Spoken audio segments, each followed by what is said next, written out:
Using Zanubrutinib, the only place I use it now is either as part of clinical trial, which some are ongoing, looking at patients that have intolerance to a different BTK inhibitor, though not patients who are relapsed or refractory, because again, Zanubrutinib cannot overcome resistance to ibrutinib or acalabrutinib.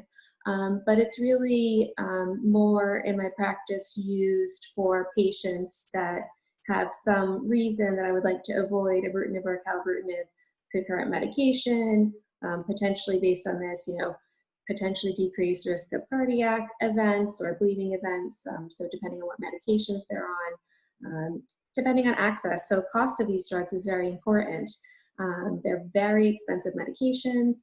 All of the companies that I've worked with have wonderful patient assistance programs, but even with that, there can be significant copays. So sometimes it's just, is Zanubrutinib or acalabrutinib or ibrutinib, which one's the most affordable and accessible? Because these are typically long-term drugs, and that financial toxicity is another toxicity we don't talk about as much, but becomes very important when you have more than one option.